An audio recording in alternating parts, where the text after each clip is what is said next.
So, John is going to talk to us about participant-led co-creation in immersive tech and using metaverse avatars in creating animations in Blender, which is sounds super meta to me. I must admit, I did visit one of your online spaces. I think it was a Mozilla space, and I graffitied your wall. I don't know if you've noticed that, John. Learned how to stop people doing that since. Well, I'm glad to be of help. Okay, so I won't go through your full introduction. I'll hand over to you now to talk for as long as you like, John. Thank you very much. Oh, thank you very much, Matt, and thank you for inviting me to come along today. It's also really nice to have Genetic Move in the room as well. For those who don't know, I used to work at Quad in Derby, where Matt heard me speak, and Genetic Move exhibited there twice, I think. And I really wanted to get across to Daisy World in Leicester because I'm now based in Leicester, but unfortunately I was in isolation last week with COVID, so I couldn't catch it before it finished, although I caught COVID instead. This is very meta. I now have my face on screen in Zoom. How many layers of meta are we going to go? So I'm going to share my screen. And let's see if this all keeps up, because Zoom often doesn't like having too many things running at the same time. So let's just share screen. There we go. So, and I've been spotlighted. Great. So, thank you very much, Matt. So, as Matt introduced me, I've got too many PowerPoint windows open. There we go. My name's John Whall. I'm a digital participation artist and producer. I'm also the participation and outreach lead for MBD, or otherwise known as Metro Bulo Dodo, based in Leicester. And I'm going to just be sharing today a bit of insight into work that I've recently been doing in digital participation in arts and culture, a bit of immersive tech, and a little demo with some fun you can have with some relatively new metaverse tools, but with Blender as well. And I'm very aware with the people in the room that I might be showing things people are already familiar with. If that's so, and you spot easier and better ways that I could be doing things, please shout out, because it's all kind of part of learning that's ongoing for me. So that's be really, really useful. So as a digital participation artist and producer, it's something that I've been slowly becoming accustomed to as an identity within my career and myself over, say, 8 years now. I use primarily digital tools and materials to creatively engage audiences in arts and culture. And my work explores kind of participation through collaborative and, where possible, co-creative practices with a focus on the process of creating together. I was recently supported by Arts Council England through the Developing Your Own Creative Practice Fund, where I explore participant-led co-creation in immersive spaces. I also provide specialist sector support through digital skills, knowledge and experience to help participatory and community arts organisations realise their digital ambitions. My work also involves a collective approach to sector development, and I am currently the digital champion for Artworks Alliance, which is a nationwide participatory arts forum. The East Midlands Participatory Arts Forum as well, so very localised. And I've just changed from being an area representative for Engage Visual Arts to their new specialist interest digital representative, which, there you go, that's announced now, and that's only been confirmed today, but there you go, you're first to hear that. So this, I'm going to go right back to 2018, where this was my first VR project that I worked on, very much in a producer role. It's called Animateen VR Gallery, and it was for Animateen, which was a celebration of British animation. And although I had, throughout my kind of studies, had delved into 3D modeling and animation and game engine technology very briefly, I hadn't really worked with VR because I was looking at around 2012. I started exploring, so 10 years ago now, 3D modeling animation. So it's very much really before VR really took off. So this was a fantastic project to work on. It looked at the history of British animation. It had themes around young at heart, politics and persuasion, connection, breaking boundaries. And even before this project, myself and V21 Art Space, who we partnered with on the project, we were very much interested in, okay, we've got these spaces, how can we make them participatory? And one of the great things about this project was one of the artists collaboratives based in London called Light Seekers. They had an animated piece of work in there that was created as part of participatory workshops.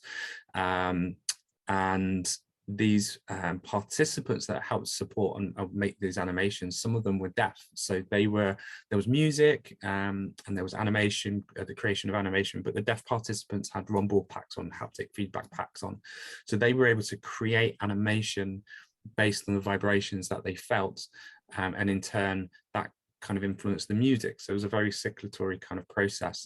And one thing we try to do within that, when you walk towards that piece of work in the gallery, which you can still get on Viveport, I think, your controls vibrate in line with the music to kind of replicate that process. And that's something that's kind of coming full circle as well to the work that I'm doing now.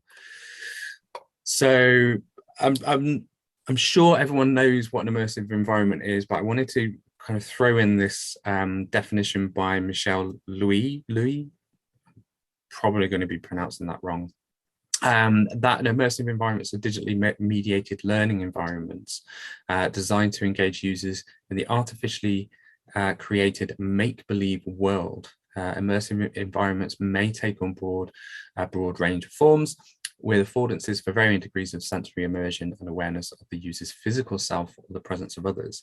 And then Michelle describes types of immersive environments. And at the time, in 2015, she cites role-playing games, MMORPGs, sorry, massive multiplayer online RPGs, multi-user online virtual worlds like Second Life, to surround screen projection-based virtual environments like the cave system. She doesn't mention virtual reality. And I think that's really important. It's kind of 7 years ago, so virtual reality was still finding its feet, but also that we become accustomed to, when we talk about immersive environments, that we just automatically mean VR. And VR is just an immersive environment. It's not the immersive environment. So I mentioned the Developing Your Own Creative Practice Fund through Arts Council, and I wanted to experiment and investigate participant-led co-creation in immersive spaces, purely because I'd seen opportunities through the work that I was doing to provide participants with ways of creating immersive exhibitions and immersive kind of experiences, and I really wanted to delve into that and explore that further. And the Arts Council funding allowed me to kind of buy new tech, kind of get myself out, because I was just starting to find my feet into a freelance capacity, which was really helpful, and really kind of helped establish a presence over what I was doing and get myself out there. So I started looking at using New Art City, which Matt came to talk that I did for Robot Day, where we made a robot exhibition using New Art City. So New Art City is a toolkit, an online toolkit created by some artists in Florida, very much made by artists for artists. Very simple kind of interface, really making it accessible for artists to get on into the 3D immersive exhibition spaces without things being too complicated. That's a fantastic tool, and also using Mozilla Hubs down here, which is, I probably would say, is a much more refined tool. It has a game engine or an engine behind it that you can really delve into and create worlds with more complex tools. but it is Mozilla. It's very corporate. It's very social media.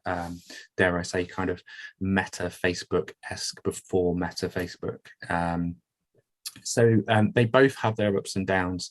And one thing that's also really great with Mozilla is you can access it through a VR headset, through web VR, through your browser in your VR headset. And as part of this research, I was looking at the tools that we could use to really give participants accessible ways of making in VR. And this is just some of the kind of lanterns that were made at some lantern making workshops with Junction Arts in Bolsover near Chesterfield for their Bolsover Lantern Parade. And this was something I'd been talking to Junction Arts for a while about. How do you make an experience, a live experience like a lantern parade, into a virtual experience without just replicating it? So the DYCP really kind of helped start to investigate what that could mean, and that work is going to continue in a project grant application moving forward with Junction Arts and some other organisations. So I've used here Multibrush, which was free. It's now moved on to the Oculus store, so it's not free anymore.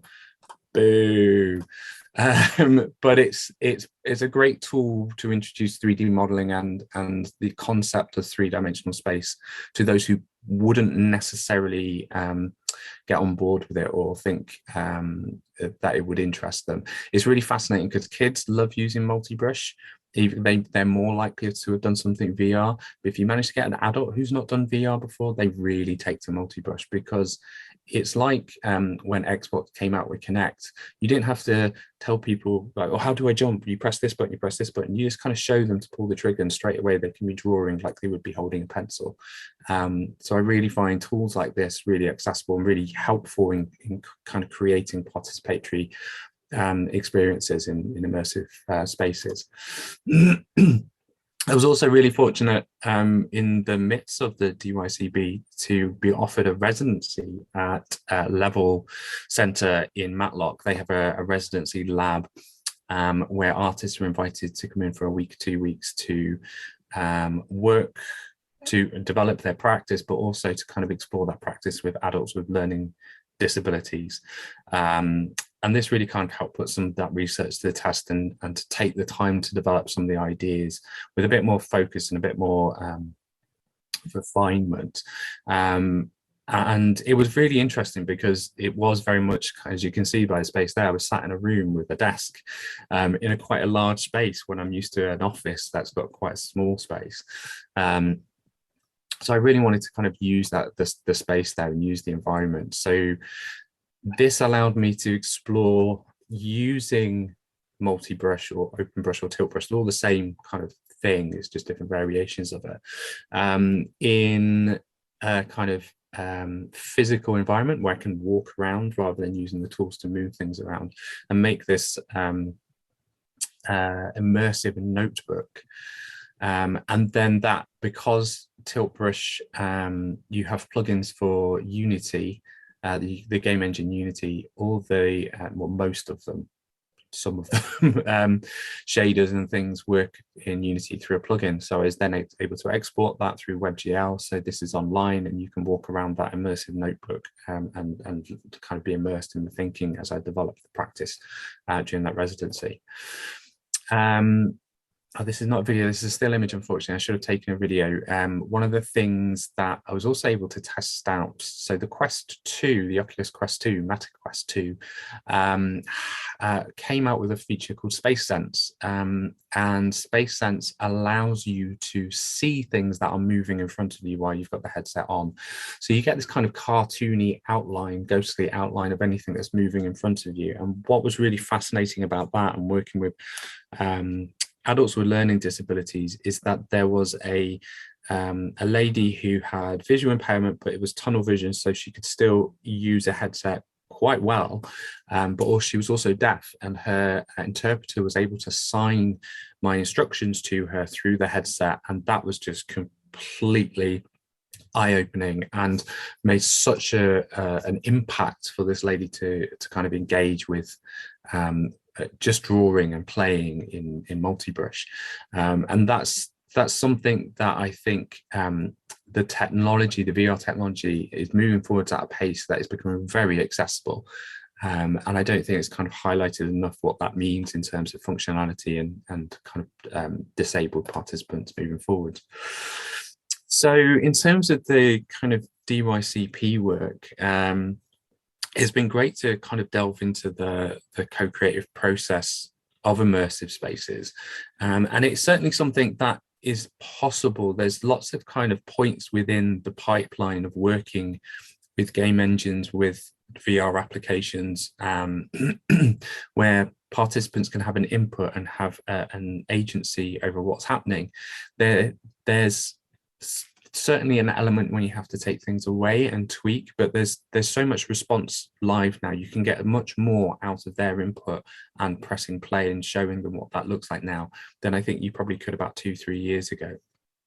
And things like tools like multi-brush, OpenBrush, Mozilla hubs, they are all kind of part of the different tool set that offer different levels of participatory input.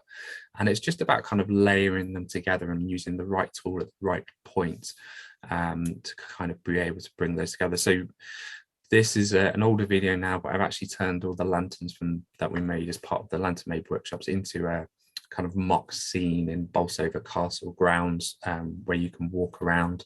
That is on my website, but it's not linked to my website yet, so I need to update that.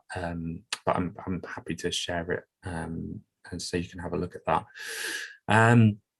So the New Art City space, for example, I kind of touched upon before. This was an older piece of work where I was just playing about with bringing things into the space and how easy it is to work in New Art City. And New Art City is great. It's run off 3JS, so it has a good kind of system behind it. But the thing that I really like about this is that you can have multiple people in the same space at the same time, all kind of bringing in their models and their artwork and their videos and laying it out. So it becomes more of a kind of curation process rather than a co-created process. You do need to use other communication methods like Zoom whilst you do it. It doesn't have a voice chat or audio in there to enable you to do it, but it's got some really great tools. It's got system limits, a loading kind of an idea of loading times and things like that as you go through, and it completely removes the need to build in a game engine type environment like Mozilla hubs where you have to use Spoke. You can make in Blender and just upload the 3D models or bring in your images and scanned models, although these have been decimated in Blender, so they've had their poly counts reduced just to optimize things, but they still look great for kind of participatory made things that have been scanned. Hubs was always something that I found interesting, but always a little bit gimmicky and never really offering enough to warrant time in it. But as I used it as part of the DYCP and the level residency, it really kind of elevated what's possible in terms of accessible VR, accessible immersive spaces, whether that's through a web browser, a headset, a phone. And the residency kind of also looked at the phenomenological first-person perspective of immersive technology. So there was lots of layers that started to form around immersive spaces becoming more than just exhibiting participatory made work, but also kind of showcasing how and where the work was made. And this space here, I started to kind of recreate the workshop space and where the drawings were being made, where the scanning was being made, where the models were being made. And when people were invited into this space, they instantly started to draw on the walls and started to use the selfie cameras, and that continuation of participatory artistic practice just naturally happened because they felt they were in a creative space rather than just an exhibition space, which was really, really fantastic to see.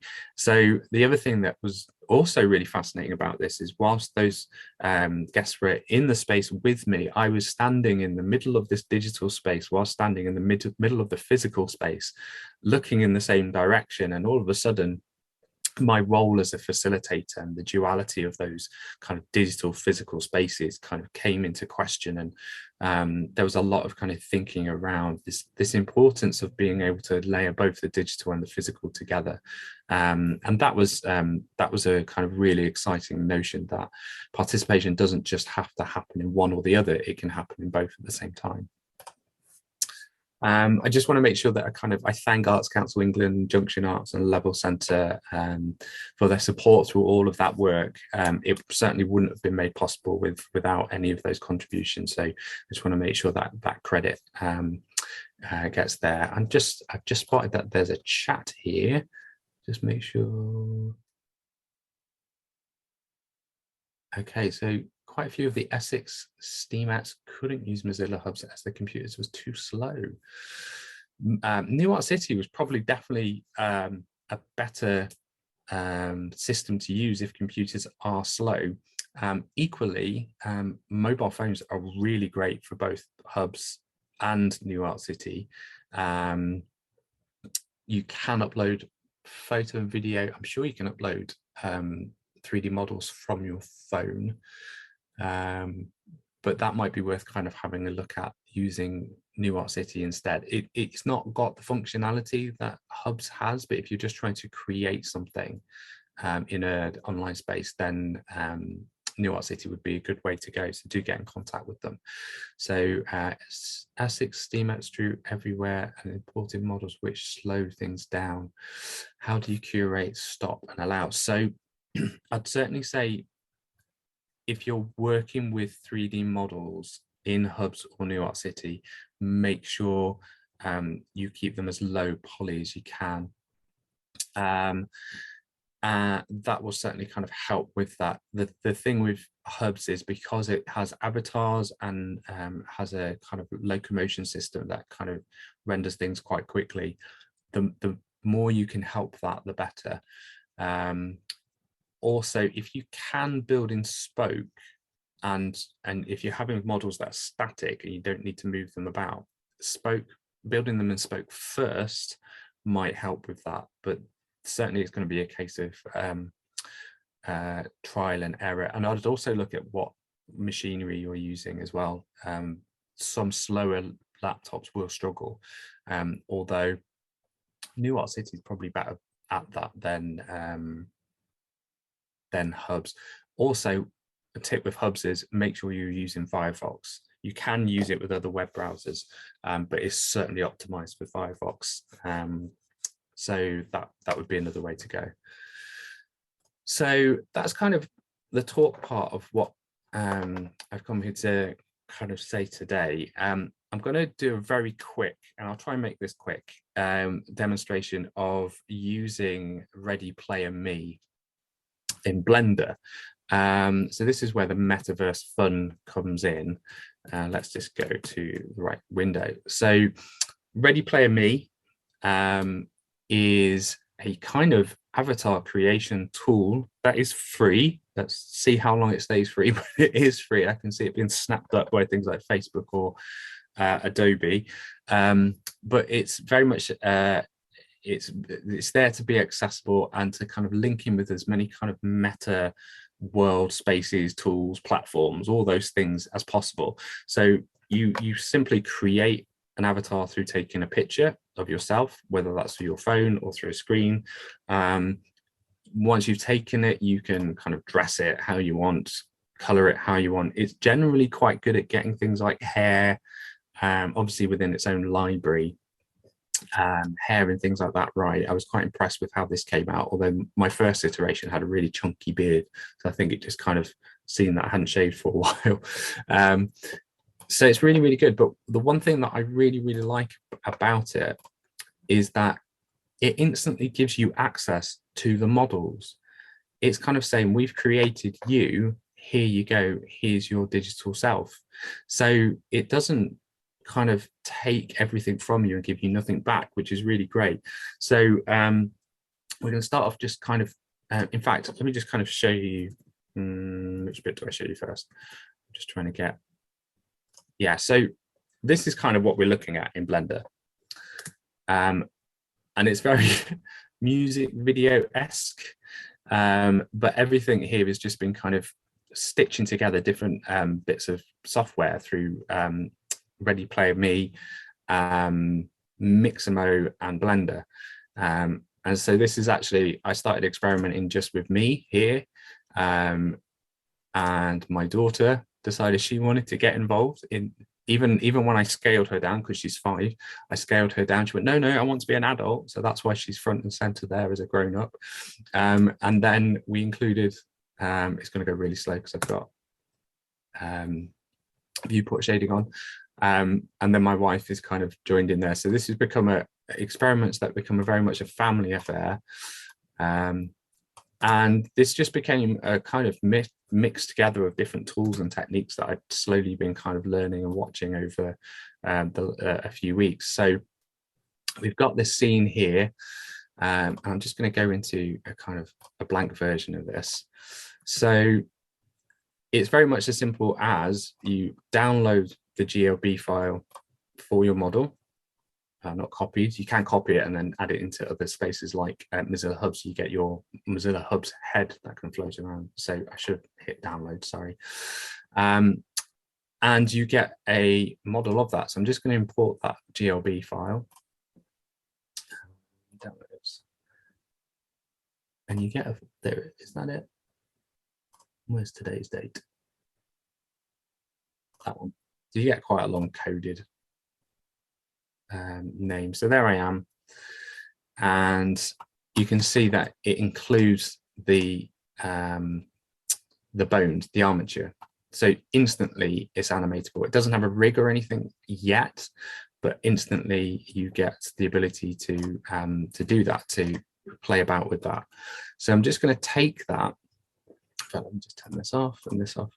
I'm going to take this now, and then because to get into Mixamo, you have to have it as an FBX. You can use other forms like OBJ, file formats. If you do that, you don't get the rig, and then Mixamo has to rig it. So if you've got a rig, you might as well use it. So I'm just going to export that as an FBX. So I'm just going to keep geekery FBX. And then, so the next thing we're going to use is Mixamo. And Mixamo is something that I find increasingly frustrating, because I was going to get rid of my Adobe license and get something a bit cheaper. And then I stumbled across Mixamo, and now it just makes the price worth it, in my opinion. So I'm going to take this character that I've just created, the FBX file. Let's download.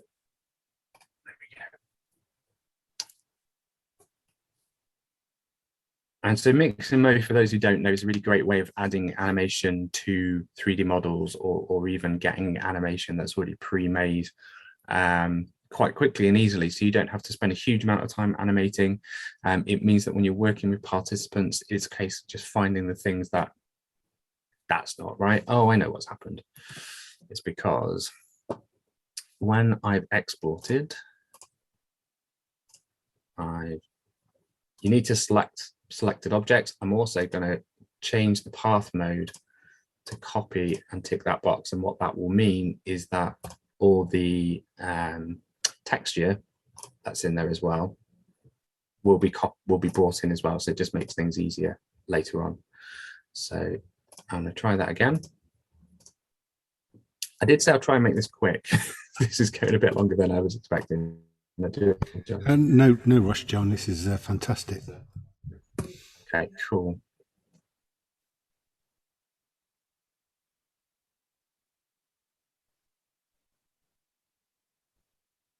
So if you upload an OBJ file, it'll then provide you a window where you can place where the elbows and knees and chin is of an armature. So it will create the kind of rig for you. But if you've got it through an FBX, you might as well kind of use it, because it's already been established through Ready Player Me. So there we have it, instantly kind of animating, because it's there. It's going to replace that model of my wife there. And while it's doing that, I'm just going to, dancing has been the thing for me, playing about with this, just because it's fun. It adds a bit of silliness to it. So in fact, if we use the silly dancing, There we go. Some lovely twist and shout, silly dancing.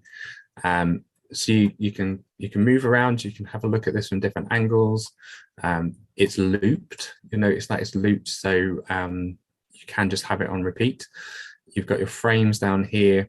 You can make things. You have some sliders. They're different depending on the dance. So you have overdrive, you have energy, things like that. So you can kind of play about with it and tweak it before it goes into back into Blender. So we'll just stop that there, and then I'm going to download that as an FBX with the skin, because we uploaded it with the skin, so we'll keep that skin on there. Otherwise, when you bring it back into Blender, you have to reattach the skin. And really, this is, you want to do as little as possible. And this is what I've been trying to do, is kind of make it so you do as little as possible and make it as accessible as possible. So I'm going to delete that one in Blender and then import a new one, which is now called Silly Dancing. And there you have it. So we're in Blender. You can see the keyframes at the bottom there. It does look a bit weird and creepy because you can see the bones coming through the fingers. But it's worked. It works straight away. If I select that armature there, you've got everything you need. Now, Blender does now have a plugin for Miximo, so you can create a control rig if you want to manipulate this yourself, which is great. It's a free plugin. If you just Google Miximo Blender plugin and then go to download it and then go to edit preferences, you can install the add-on from there and just turn it on.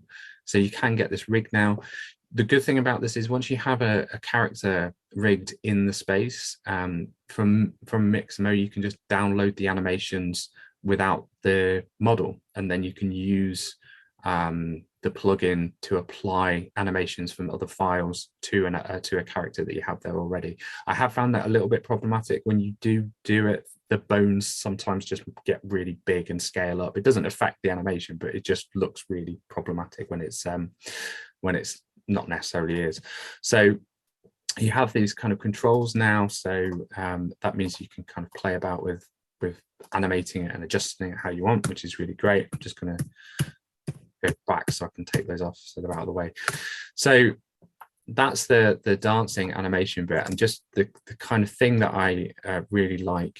That's something that I discovered lately, and there's a little technique that really works really well. So if I bring a camera in with Shift A, and I have the camera there, and you can go into camera view. If I go into my view and I've clicked here, camera to view, which means that the kind of user interface way of moving around is where my camera is viewing, rather than if I turned that off, I'm kind of zooming in and out of the window rather than the camera. So this makes just things a bit nicer. And if I play that, I can move around. In fact, I was playing about with this earlier, setting this up. So with the animation playing there, if you want to get a kind of freeform camera look whilst your animation is playing, I've got the camera selected, and this button here does auto keying. So when I press play and move the camera, it will record those keyframes. So I'm just going to kind of do that now and then move it around. Now, that is quite static in its approach. You get a really good effect. You get some motion around the place, which is really nice, but you don't get that handheld shaky camera feel. And the way you do that is in your view, you've got a navigation option with walk navigation. And what that does is it kind of gives you very much like game controls, WAS and D mouse look kind of controls. So you can get a much more kind of quite jerky, shaky camera. To get out of that though, you have to hit escape. So let me just bring the camera back to a good starting point. There's the front here. Okay. So what I've done is you can hotkey navigation. So by right clicking, I've just added the hotkey Shift F. So now when I press Shift F, I go to that navigation method, and escape to come out. So if let's just go back. If I now auto keyframe, press play, Shift F. Oh, it's not working. I can now, oh, I know what's it gets problematic. You have to be really quick with the keyboard. So let's just go back. So in fact, yes, that'll do. So hit space, Shift F, move around a bit, very jerky, very shaky. Hit escape quickly to stop it, because for some reason you can't space in walk navigation is a completely different thing. So now we've got a really, really shaky camera. It's very off in terms of the animation because you've got that pause at the beginning, but if I just highlight everything and hit G to grab, I can bring that to the start. And there we go. And I think our animation, and it's got a bit of extra, so it ends around there. So 194. So if I make the end of the animation 194 and then go back to the camera, if I can then scale it, I'm scaling from here rather than here. So S to scale and then stretch that out with the keyframes. You can add keys at the beginning and at the end, and then use this technique that I'm going to go on to kind of smooth it out, but you don't get the shakiness throughout. So if I right click and make a horizontal split, so this is a good way of splitting up your windows. Oh, I've got the zoom thing in the way. There we go. And I'm going to change this view to graph editor. So for those who are familiar with animation and 3D, you've probably used the graph editor before. And I'm going to zoom out so we can see everything and hit A to make sure that all the keys are selected. So you can see how jerky and juddery it is along here. But if I go to key and sample keyframes, you start getting more keys added into where they are. So I'm going to do that again just to kind of make sure we've got enough there. And then key, smooth keys, and also you can use Alt and O, and you can do this as many times as you like. It's just going to smooth the gaps in between the keyframes. So now when I hit space, you've got a much smoother animation, but still with that jerky style. Actually, it's kind of going with the motion of the dancer a little bit, and that I find really is something that I've been playing about with, just to add a few kind of layers of a kind of creativity and just making things look a little bit less digital and a little bit less clinically made, and just to have a bit of kind of fun with some of the free tools, because Blender's free.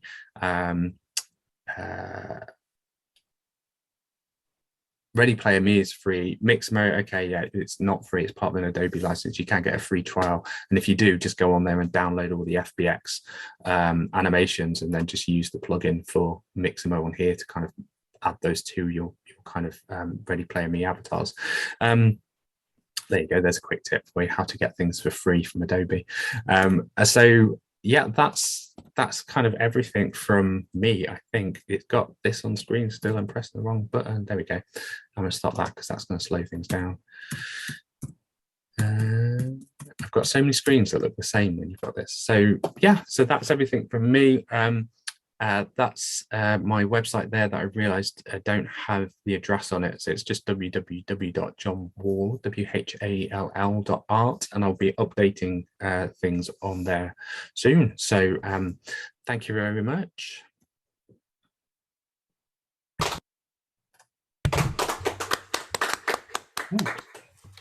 Thank you very much, John. Yeah, that's nice to have clapping on Zoom. Everyone normally says in chat, "Oh, very good, that's great." But yeah, thank you. An unusual bunch in Thanet Technology, in a delightful way.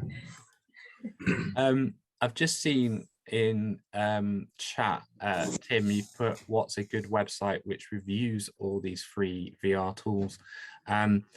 I'm not, there are a lot of websites out there that are cropping up, but the thing that I found the most useful is Twitter.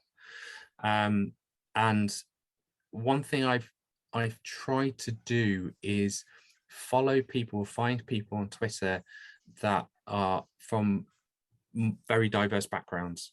And because I've started doing that, there's been a lot of new things that are kind of cropping up and different ways of working. That, and also Blender has taken over my YouTube algorithm. I can't turn on YouTube without it suggesting something from Blender. But if you do go on Blender, there's on YouTube, there's Blender Guru and Infenzia and Garrett Media are really good Blender tutorials. My Twitter is at John_Whall. I do tend to try and share stuff if I can, because I think there's some really exciting things, but the Twitter has certainly been the place where I've seen the most fun things with the metaverse avatars and things going into hubs. And it's one of those things, if you start tweeting things, even if you're just having to play about and you're sharing a picture and you tag Mozilla hubs, then all of a sudden you enter that kind of algorithm and you start seeing more and more things.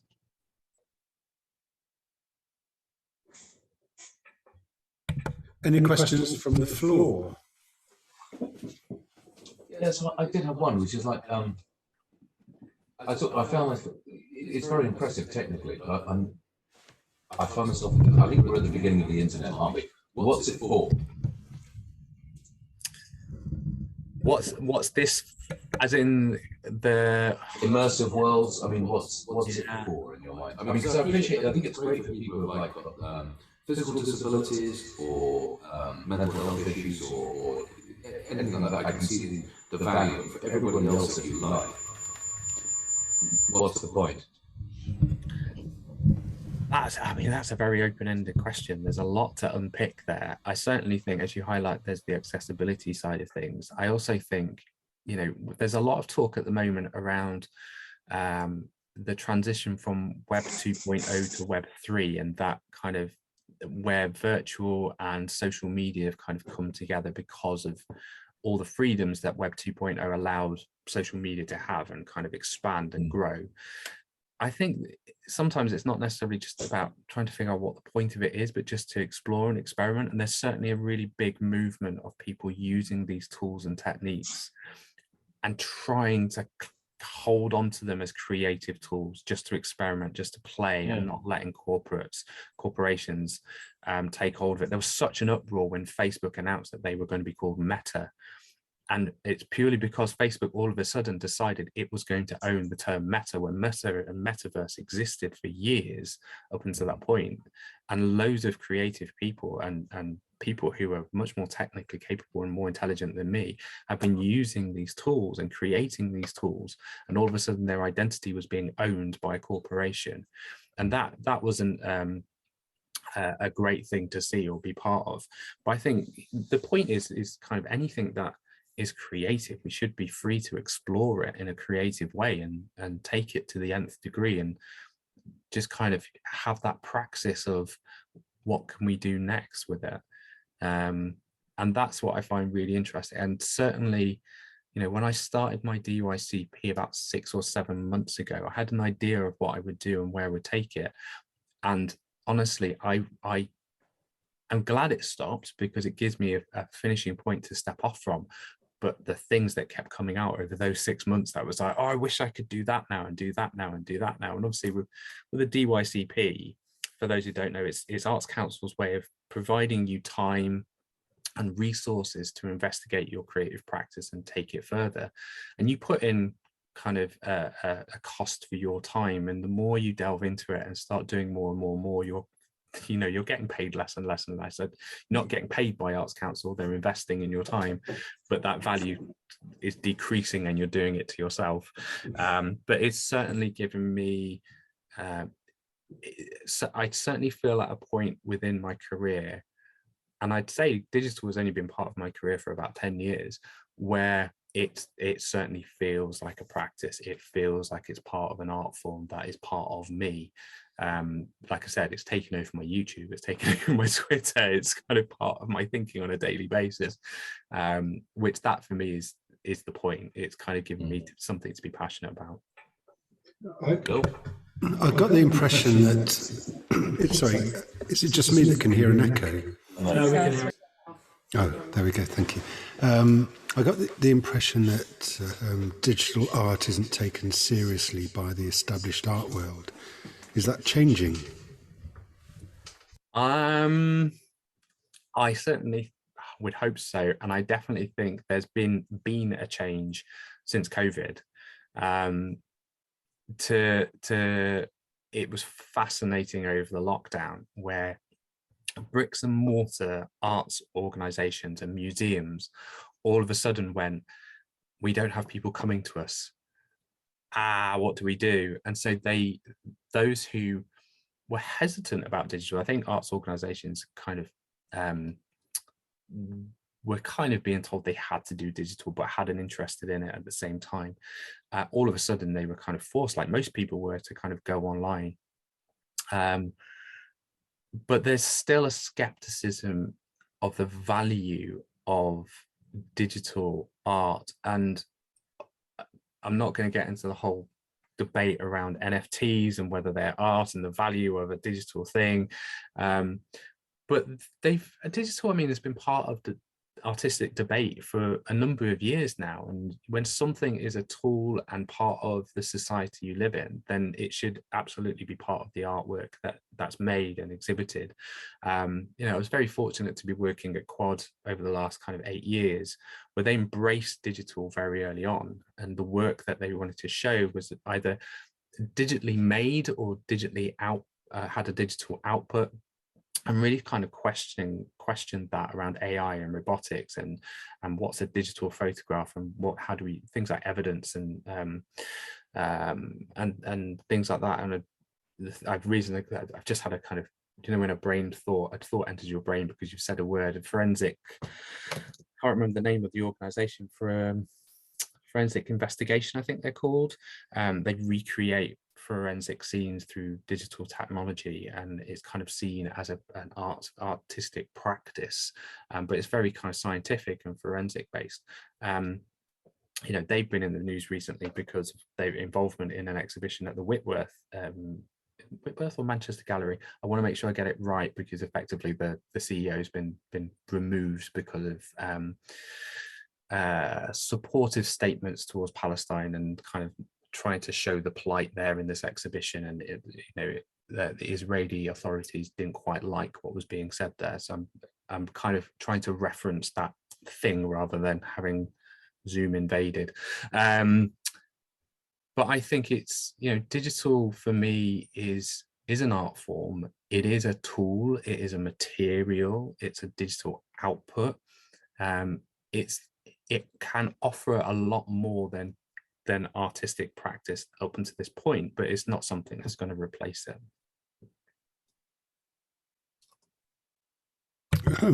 Genetic Moo, I mean, you've been in this digital art world for a pretty long time, and you must have an opinion on how seriously you're taking. I started off.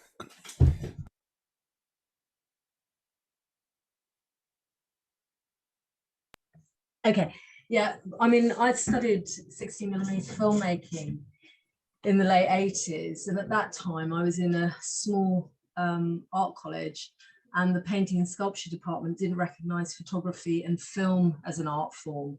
So then I made it even more hard for myself, because then I moved to digital, and it's like now film is embraced and digital's the problem. But there's two things. So first of all, Tim and I are making art with digital technology, whatever anyone thinks, but museums have embraced what we do, shopping centres have embraced what we do, the North and the Midlands have embraced what we do more than the South.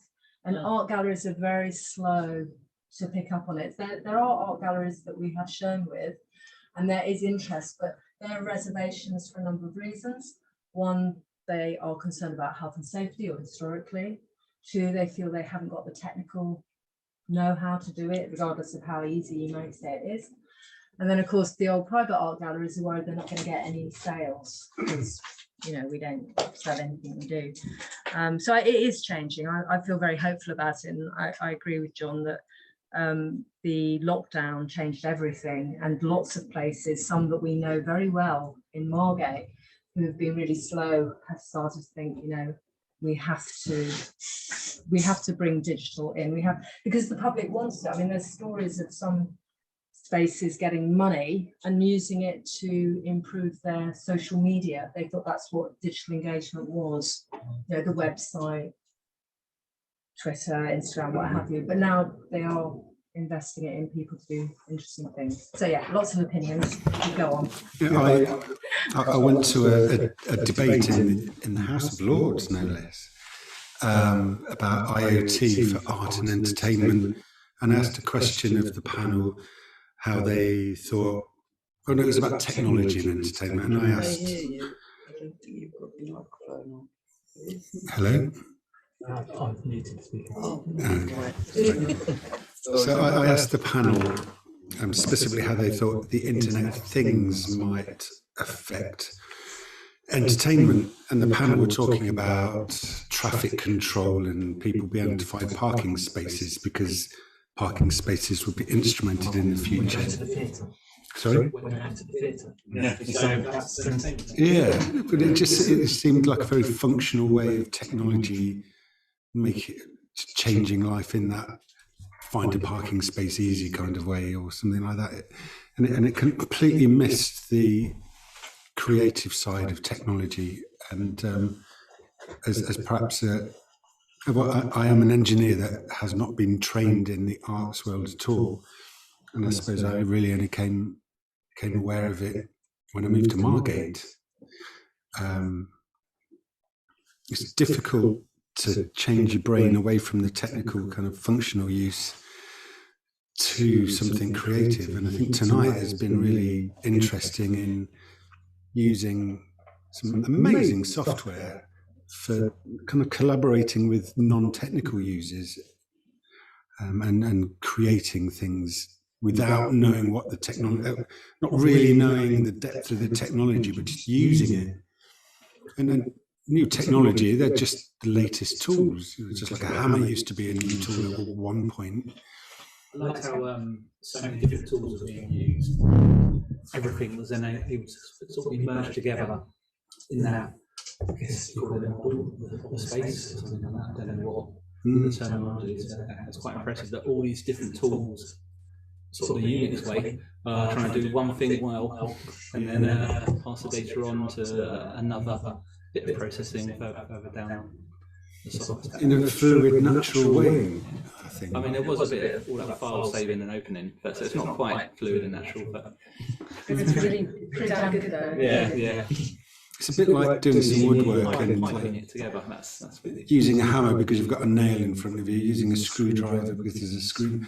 It becomes intuitive pretty quickly, just like these more complex software-based tools. yeah. There's a lot of things that interact now. I've got a question which I would quite like answered. Yeah, I was trying to come back to that as well. With the VR possible in shared in a public shared interactive space. So it's, I mean, I'll start talking, but Tim, if you can clarify if that's in a physical space or a digital space, because that's one of the things that I'm also kind of interested in. Physical, cool, is you know, these tools are great if you've got headsets and web browsers and things that you can kind of interact through Wi-Fi and the internet. But to kind of have it in a physical space, what does that kind of look like and mean? And at MBD, where I work in Leicester, we're kind of researching with floor tracking systems at the moment. So there's multiple headsets, it runs through a server, it's in a physical space where you can walk around each other and know where each other are in the physical space whilst with a headset on. But that's a huge amount of kit and equipment. And for me, it's trying to find ways that are accessible financially, because, you know, organizations, artists can't afford that kit. It's kind of, they've got to find ways of making it cheaper to make it more accessible. There's certainly ways, but everything is really clunky. The VR headsets are much cheaper now. A couple of times over this past week, I've had these conversations where, you know, let's say 3, 4, 5 years ago, to access any of the VR that I've shown you, even Multibrush, because Multibrush is its first iteration, Tiltbrush, I think came out in 2015. You needed £1,000 headset and a £1,500 computer just to be able to run it. But now with Oculus and Meta, you just need a £250, £300 headset. And that doesn't need to be plugged into a computer, it just needs access to the internet.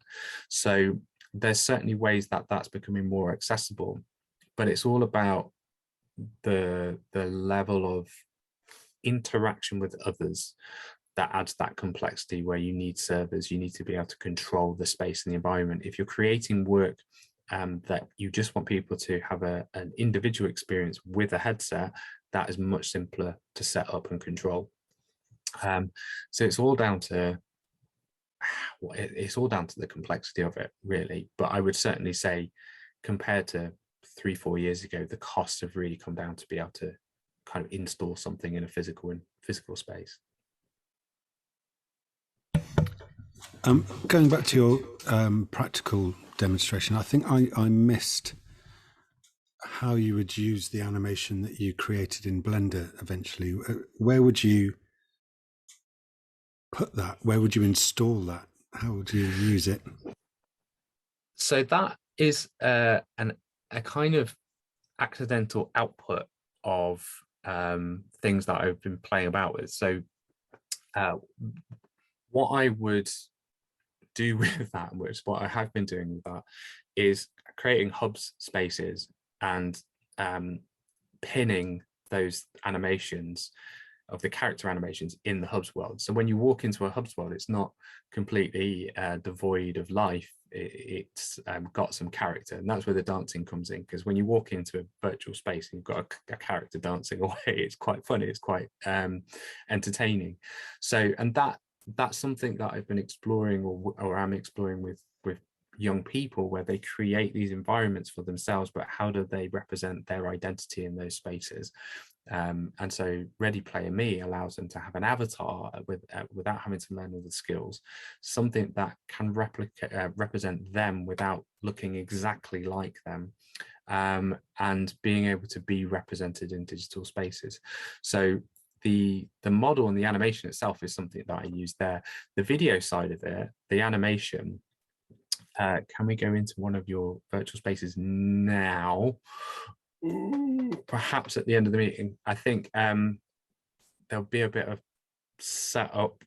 I've got one that's just a mess about space at the moment, so I can share that. But the video animation thing is because I saw a guy who, just one of those accidental YouTube videos where I saw a guy do that keyframing of a shaky cam, and I went, well, what happens if I put that onto that animation that's there and render it out? All of a sudden I have output that can go onto my Instagram of the things I've been playing about with, rather than screen captures. So just for me, it just added a layer of I suppose marketing myself and going down that kind of content creation route, because social media has fed into my practice through showing me things that people have been working on, and it's been really nice to then kind of feed that back. And if it inspires one person, great. If it's just there's something for me to archive my work, then also great.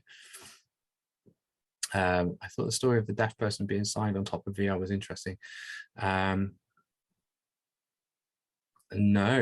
No, I've not looked into psychological tests in VR or crossing sensory input, although if you're me, it's certainly kind of played about with haptics sensory input. We did some of that work at Quad, where we kind of exhibited with some artists who, Gibson and Martelli, who had a VR experience of a balloon expedition, and the VR was not encased, but kind of you accessed it by stepping onto a shaky platform, and there were fans that were blowing cold air. So you had the kind of sensory sense that your body wasn't in a stable place whilst having kind of wind blowing at you. And it was interesting actually, because I was delivering a workshop on Monday with some young people, and one of the things they said was, oh, can you get suits where you can feel heat and feel cold, and kind of if you go through different environments like jungles, you can actually feel it. I was like, well, why do you need a suit? Why can't you just do that in the room? And they were so engrossed in the digital, they forgot that they were still present in a physical space and can kind of use the tools that were in there as well. So that's something that I really like the idea of haptics, but I think kind of have those sensory inputs or outputs or experiences from the room itself is really really fun as well. While there's more questions, I'll see if I can get this hubs. When you put the Mozilla room up, it was a very strange feeling, because I'd been in there a couple of days ago and scrawled on your wall, because I saw you you said John was here 2022. Yep. So I wrote Matt was here as well. And even though I'd spent maybe 10-15 minutes in there, it felt so familiar, and it was a very strange feeling. It's very different to going to a website or whatever.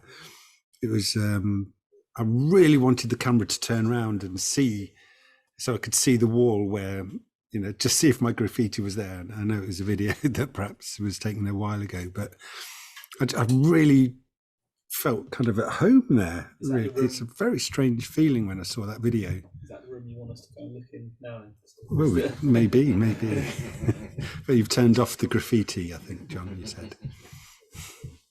Well, you can still interact with that space. I haven't turned everything off yet. You've reminded me that I haven't done that.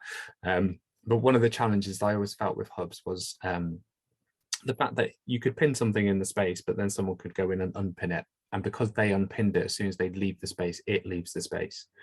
And it was just kind of through sheer chance, my brain went, I'm sure there's a way of stopping that from happening. And I found out how to do that. So that's kind of where I also like the disruptive nature of hubs, that someone can enter the space and affect it, because we do often get precious with digital. It's like, once something is exhibited digitally, we can't change it, we can't affect it. But for me, that's kind of there's a nice element of being able to kind of leave it and see what happens. There's also a risk with that, but that's where we are with that. So yeah, I'll show you this room, and if people want to join the hubs room, you just go to hubs.mozilla.com. I'm sure if you just typed in Mozilla hubs, you can search, you'll get it. And there's a room key, a room code that you put in, and you can join this room. And this is what's kind of happening in this room at the moment, is me dancing with myself, which seems to be what's happening with my practice at the moment. And if you do go into this room, in fact, if I click invite, you just put in this room key down here, you'll see that the avatar that I'm viewing from is also a version of me. I'm not sure if it's kind of intentionally egotistical or narcissistic. It's just simply kind of, I created an avatar, and what did I have available to start this avatar? My face. And it's just come from there. So yeah, that's where that's come from. And I found it interesting. There was a lot of research around the psychology behind avatars, and how people who, I think this has changed since, but people who were uncomfortable with their self-identity created avatars that moved away from looking like them. They had masks on, they had other things.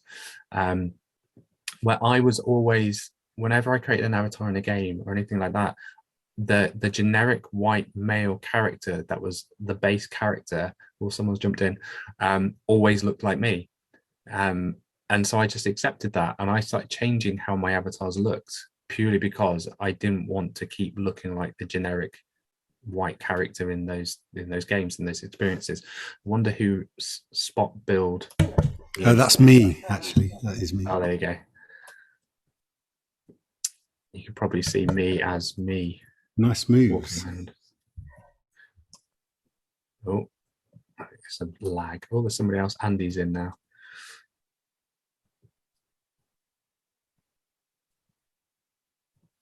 So this is just me, a world that I was experimenting with to plan for a workshop. I think I've got the scale of me a little bit wrong. I think they're a bit too tall. That one's probably more like it. So this is where I would use the animated character that I would have created in Blender, following your practical example. Yeah. So instead of a panda, I would be a dancing mat. Yeah. So you can just upload and bring that model in as a GLB. So you have to then, you've got it as a GLB, you've changed it to FBX to get the animation working, and then you export it again as GLB to bring it in. And yeah, you can just bring it into space and pin it in. We've got a few people in there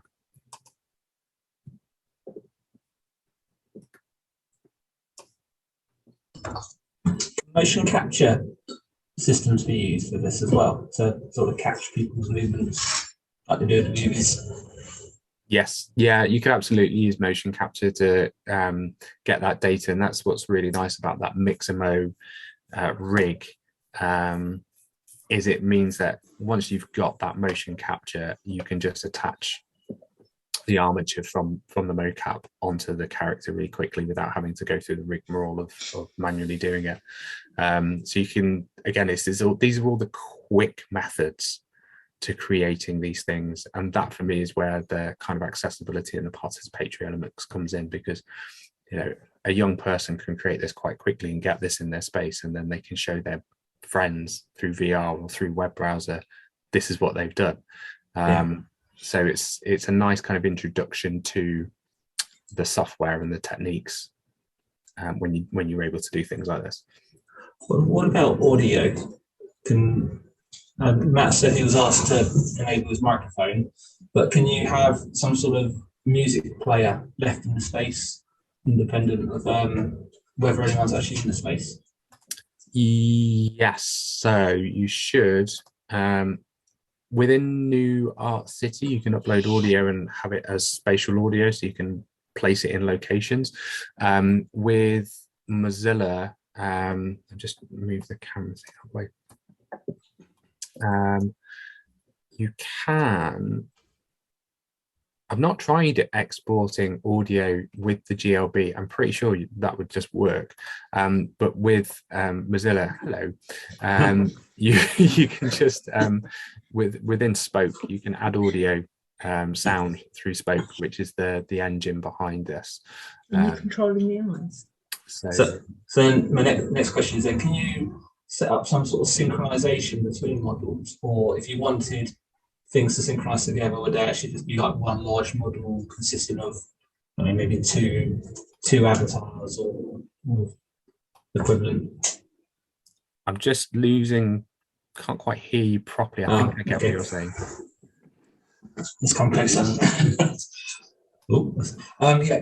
So is there a way of synchronizing the actions that models are doing? So if you've got one model which emits sound, can then another model, is there some sort of event system between models that one can react to?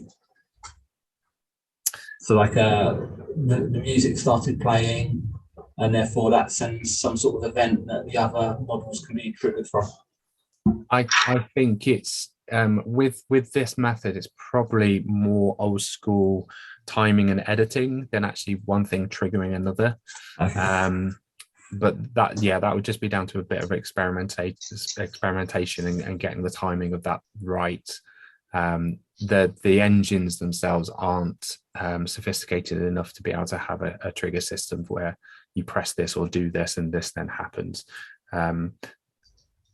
So for a gaming sort of view, like if you enter the proximity of something, I think you might sometimes get some sort of event there, so that it might be a non-playable character, and it then starts telling you some information because you come near it.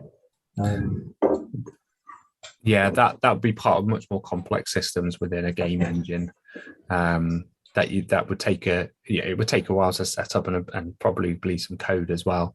That would work in those environments. You could make it work in those, but it wouldn't be something you would be able to put together in Hubs or New Art City.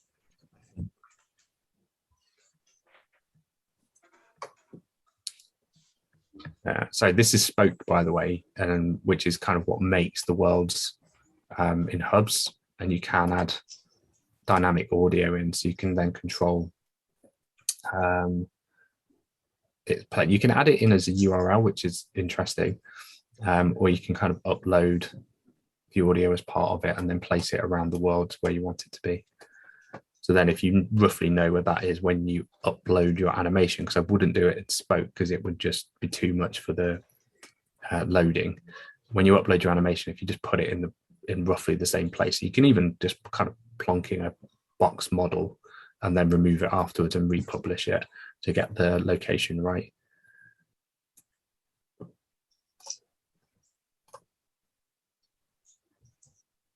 So I've done that with, in fact, I've just realized that I was trying to play back. You can't get emissive textures to work in Hubs. So emissive textures is textures that light up, like surfaces that light. You can't get that to work in Hubs because its rendering system isn't sophisticated enough. But what you could do is place a light through Spoke where you want it to light up, and then just kind of place that thing next to it.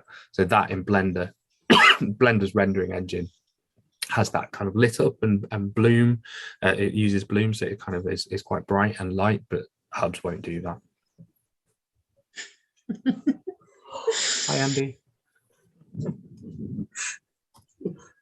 Incidentally, if you can't see me, this is what I look like.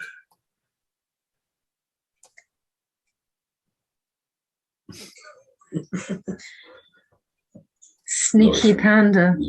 Yeah. I think I saw Tim in the space as well, but I don't know. I can't work out what he was. They've news reports, don't you, when they're outside? There's people who just keep walking in to shot. just trying to get famous. Yeah. Look at the camera, move their eyes out. Oh, no. There's always one. Yeah. There's several, but there's some great stuff we've been seeing on Twitter lately. So if you do go in VR in Hubs, which is great because then you have arms that move around and everything as well. They've started exploring, and it's quite sophisticated already. If you're in VR, having mouth movements tracked and eye locations tracked, because I think Quest 2 has eye tracking. So where you're looking around, your eyes move and on your avatar, and when you speak, your mouth moves as well. It's like Panda Party Central. it's just the same panda, right? It's like serial killing panda.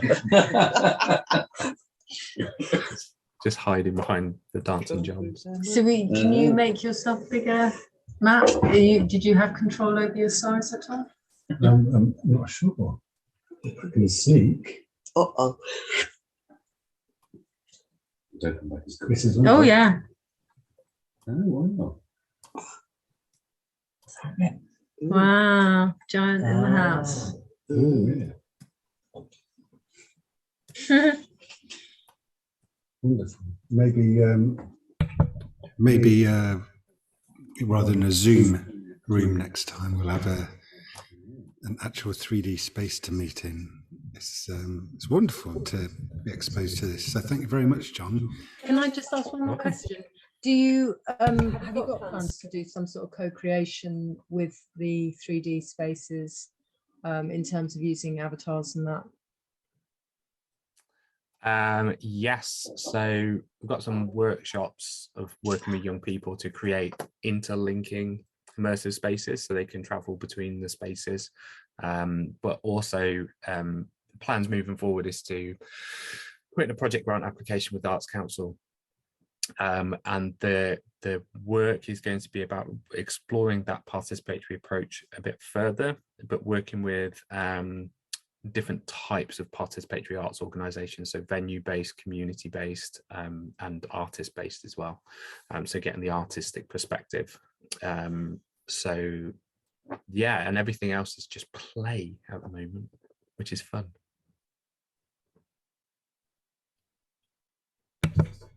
Well, thank you very much. That's been fascinating. Cool.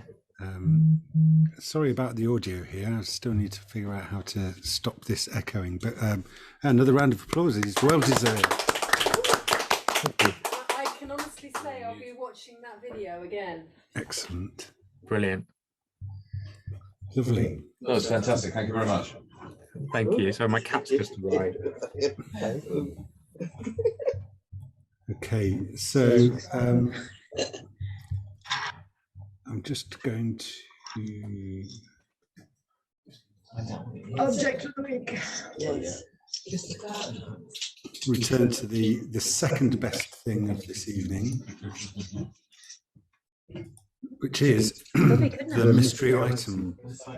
I'm sure you've been mulling this over in the sidelines of We haven't given it a second thought. We've been immersed. Yes, yeah. Excellent. Okay, are you ready for the answer? Go on then. Let me find my mouse. I mean, even if it isn't, it would be something good. It is a cable tidy. I'm going to demonstrate it. Perfect. I like cable ties myself, but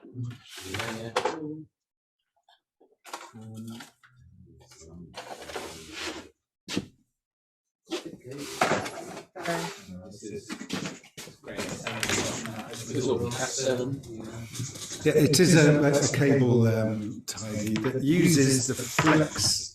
Let me change my camera. and have some of these on Saturday, please. Actually, at the last Tech Club, I showed someone it as an example of. Can everyone hear an echo, or is it just me? Just you. That's all right. I can cope. Well, it should be us. So, can you see me? Yes, you can see me. So it uses the natural flex of the cable itself to hold itself in the cable tie. If I can get it in, a little bit fiddly. So yeah, you just push your cable in, and then the natural springiness of the cable holds it in that shape, and that's it. It tidies your cables. And actually, at the last Tech Club, I showed someone one of these, and they said, "Oh, do you sell these?" So there's obviously a need for cable tidying. Well, I use cable ties a lot, and I've got some, reusable cable ties, which are great. Sad as this conversation sounds, I would like some. But as always, these mystery items start me on a bit of a rabbit hole. So this cable tidy, I didn't design it myself. I actually I downloaded this design and just 3D printed it. So I had no hand in the creation of this item, which brings me to highlight a number of different websites that have got oodles of these kind of objects, not just for cable tidying, but for almost everything you can think of, really, that could be 3D printed. And these 5 sites are some of my favorite or people's favorite sites, really. The third one on that list is Thingiverse, and that was probably the first one that reached prevalence. There's millions of designs that you can just download and instantly print, and that's kind of been neglected by the people that started it, and thangs.com is coming up and really innovating in this little space of 3D models. And so Thangs is growing in the number of models that are available from it, but it's also got slightly innovative things like being able to search for objects based on a 3D model that you upload. So your search term is a model, which is kind of interesting. Prusa printers, they make that they make a excellent 3D printers, but they've started to get into this space as well, and they've got a huge following because of their printers. And there's a couple of others there, and people do sell their models, but to be honest, the vast majority of them are free. Maybe I'll show you some of those later if you're interested. But if you download these files, they come as mesh files, which are great for sending to a slicer, which separates that file into the layers that a 3D printer needs to print. So it's great for actually 3D printing them. But if you want to download one of these models and change it, maybe you want to put your name on it or use it as a basis for a new design, it gets a little bit difficult. You can edit these meshes in the free tool called Mesh Mixer.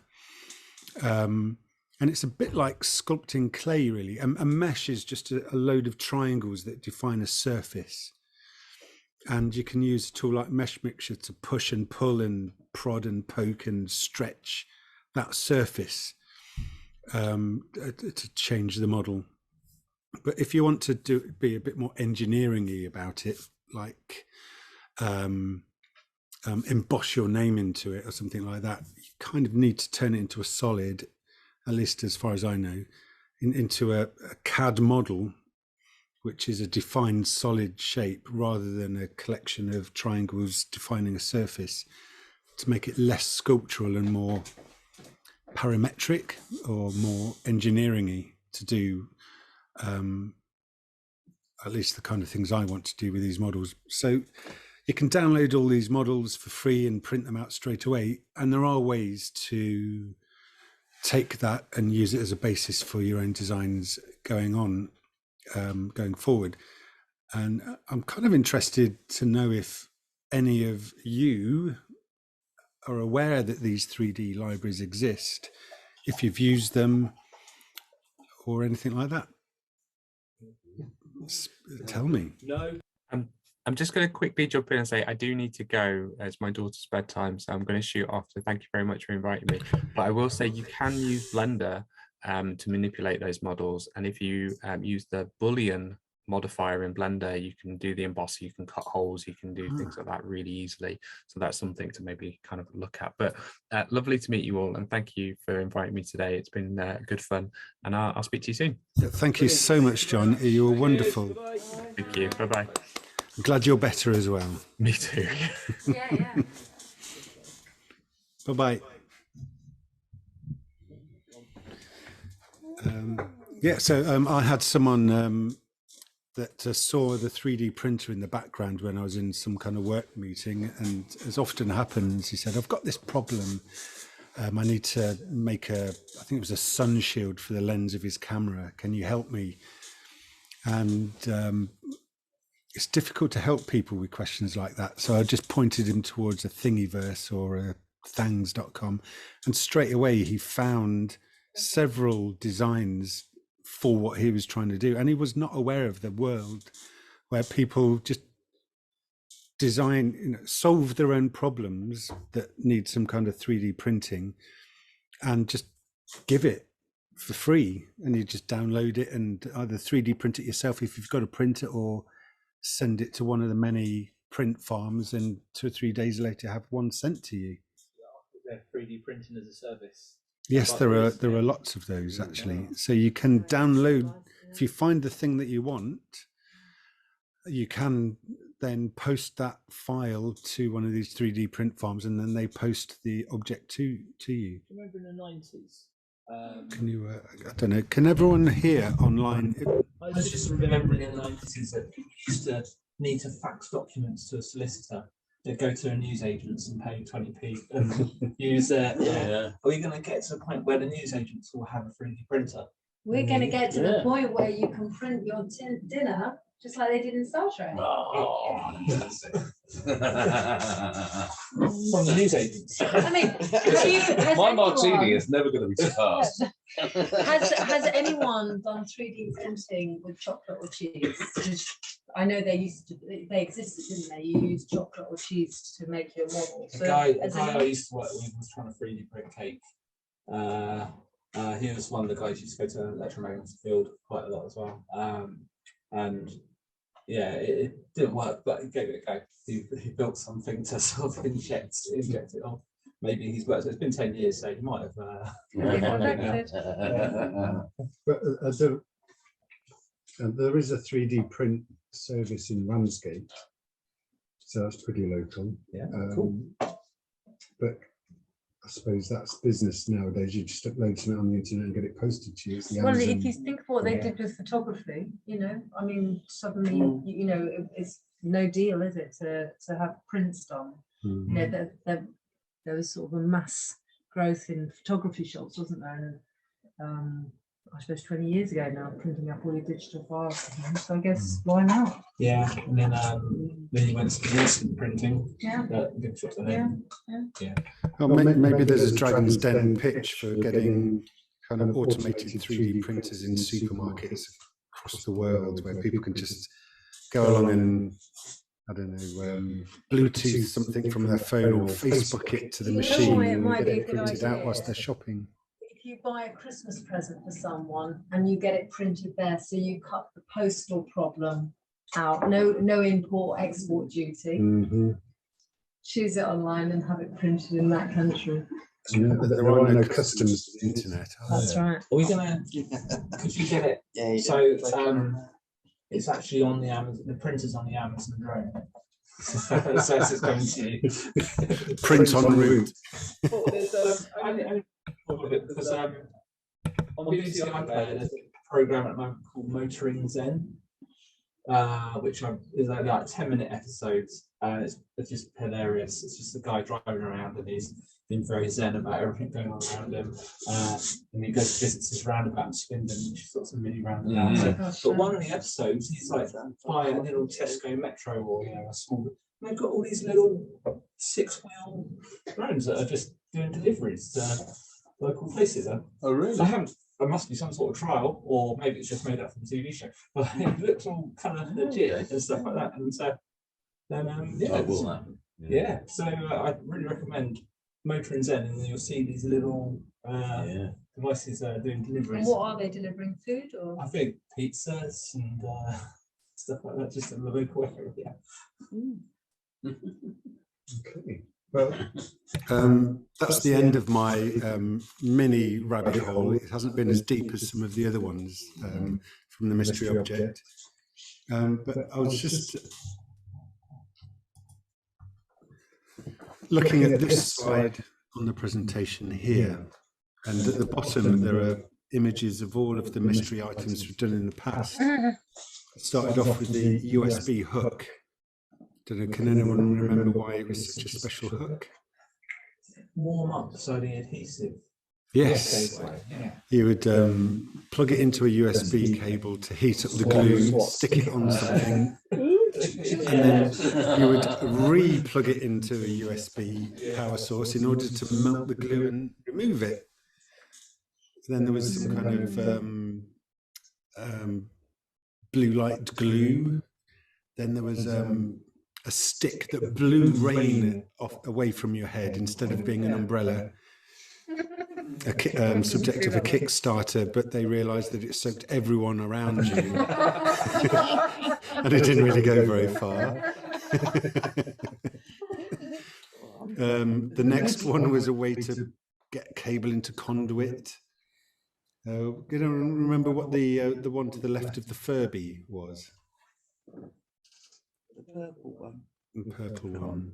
That's all I can see is purple. Yeah. It was an FPGA design, like a multifunctional chip that you can design.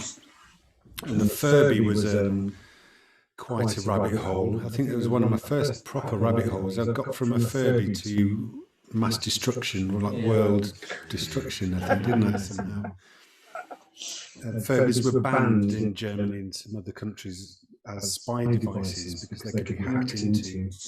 And yes, I went into hacking, how hacking critical national infrastructure is a thing, which we're seeing now with Ukraine, actually. The Russian has a fourth front with the cyber world. What's the one to the right of the Furby?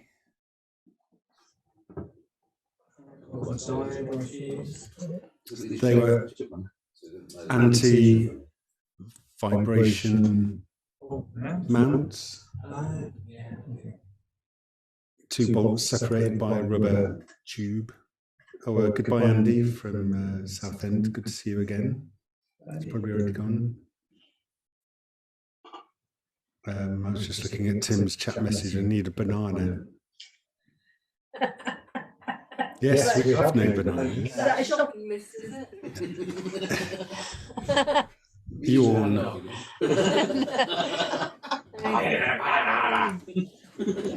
You need to use voice.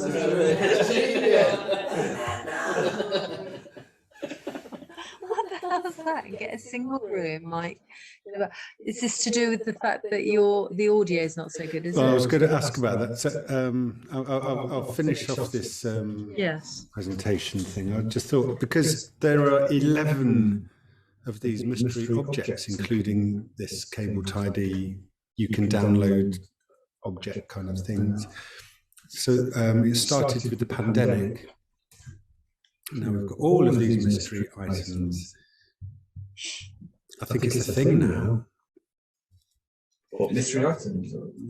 Yeah, it's a bit of a moment for Thanet Technology. They're no longer a mystery. Sorry? There's fewer mysterious things around. Yes, 11 or 12 fewer mysterious. But I did want to offer this point in Thanet Technology to anyone else. So if anyone else discovers something mysterious, maybe they would like to do a takeover, I think they call them nowadays. Very good. Yeah. So I'm open to mysterious interventions. So Tim, this banana meter, we've used it in OBS. It sounds mysterious. Yes, I think there's one called potato as well. I can't remember, maybe Tim can remember that. I can give it all away, save it for the I do have one of those clip-on mics, Lativia, I can't remember what they're called now. I just haven't plugged it in. I don't know if that might make a difference. To be honest, I can't, because it is a bit echoey in my headphones. But is it echoey for people on Zoom? Hello, Mike, or Andy's still there? Or maybe they're not there. Maybe they just have left. Hello, Mike or Andy? It was a well. No, they've gone. When the geekery audience mutes, it gets better. Oh, yeah. So we just need to shout louder into your microphone. Yeah, I could turn it on to both sides. So does now the quality of the meeting improve when we just shut up as well? Yeah. It's a possibility. It's a possibility. Okay, well, I need to figure this out a little bit more. It's difficult doing this hybrid Zoom thing. Anyway, yes, let me continue with it. So yeah, Rabbit Hole 3D design is awesome. I do get people requesting me to print stuff out every now and again, but it's quite a difficult thing to price because the online print factories are very reasonable and they've got many machines and they're constantly work. It's what they do. The geeker is more learn how to do it yourself and then prototype stuff, and it's more about the design skills or help behind it rather than just print this for me.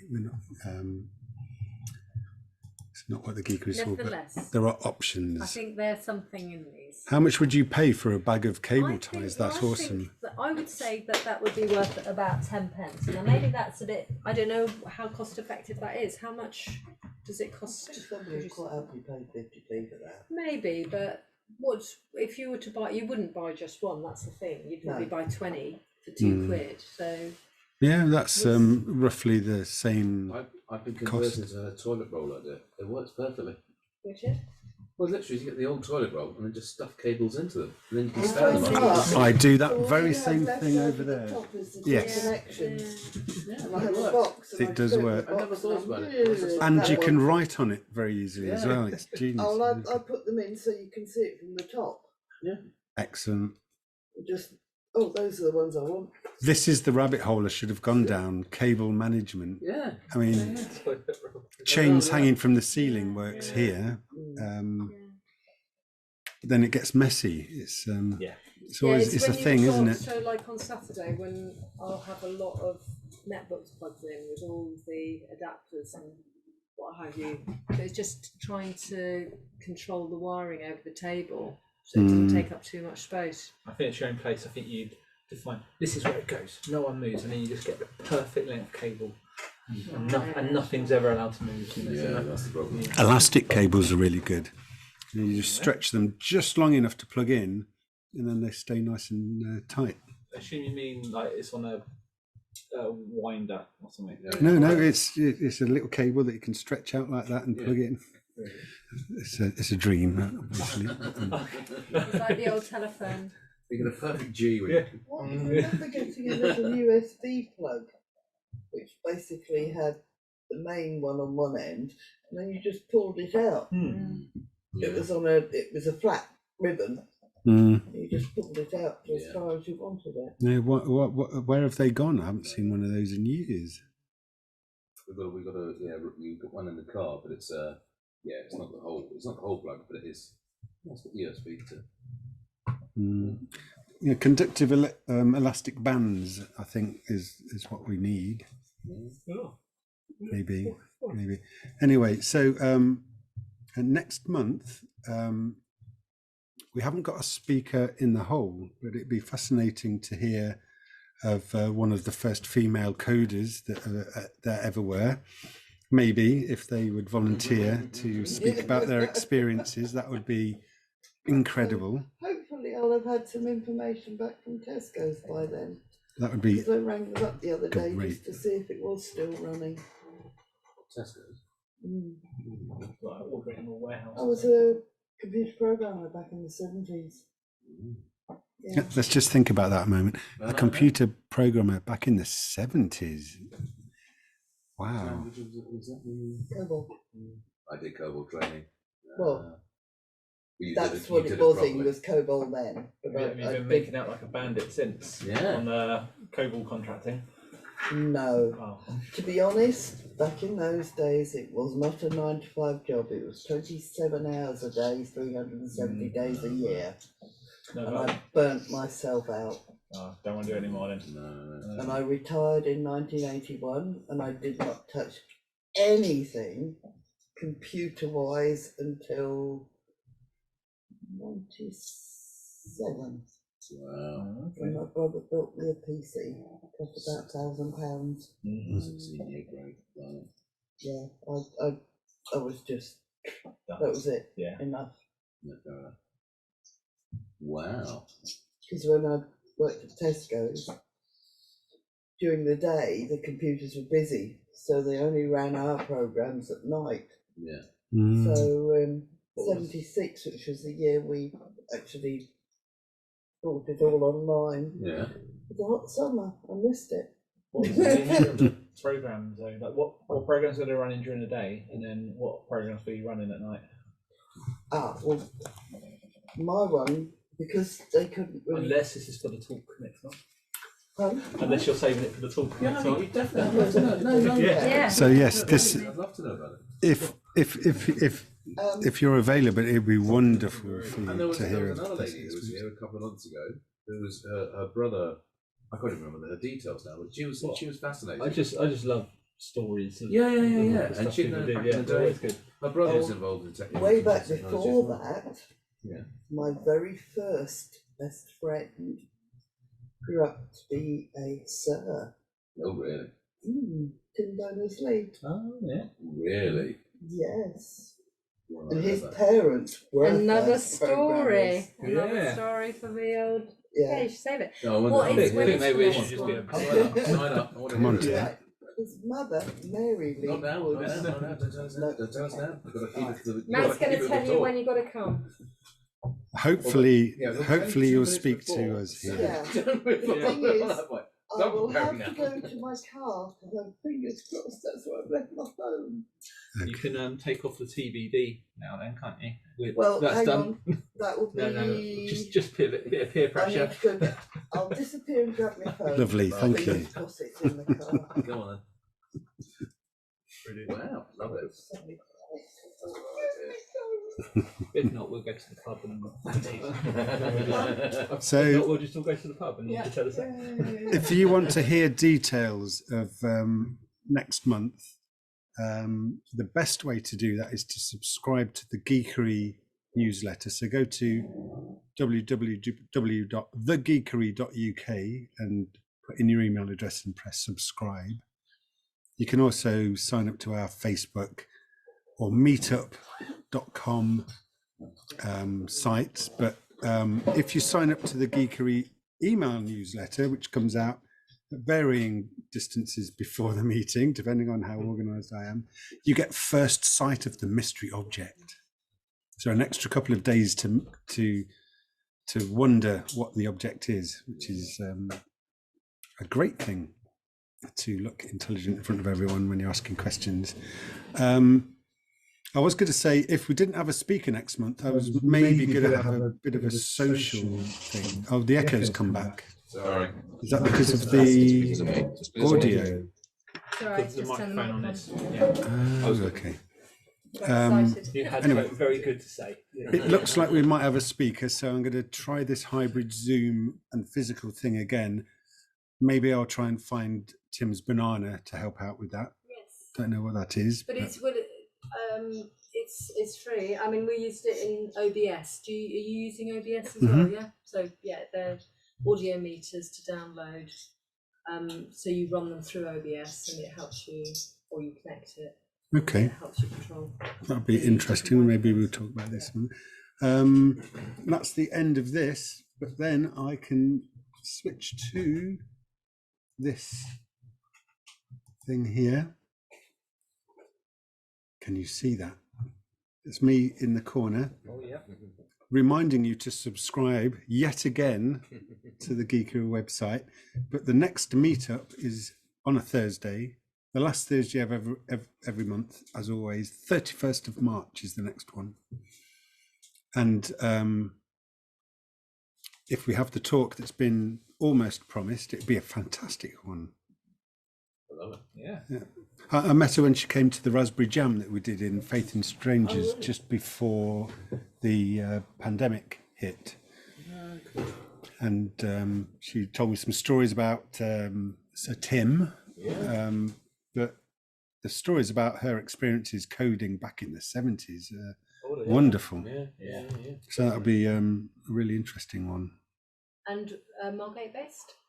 Thanet based, yes. I'm not sure if it was Margate, I can't quite remember now. But she reconnected. She came to a Fez ukulele night because she saw us playing there, and we reconnected over the lovely sounds of ukulele twangs. Beautiful. Yes, so that's the end of the formal bit. I don't think anyone is left actively on Zoom. I hope it worked for people on Zoom, despite the echo. I can't even, oh, there we go. So Andy is still there. There's a thumbs up. I don't know when that was. But glad to see you here again, Andy. Oh, and a heart as well. How lovely. Lovely. And an applause. What's left? Applause for the Zoom audience for sticking with us. And Mike's gone AWOL. Lovely. So yes, that's the end of the formal bit. So I'm going to. Well, I'm definitely going to stop recording and maybe stop Zoom. So Yeah. good evening, Andy and Mike.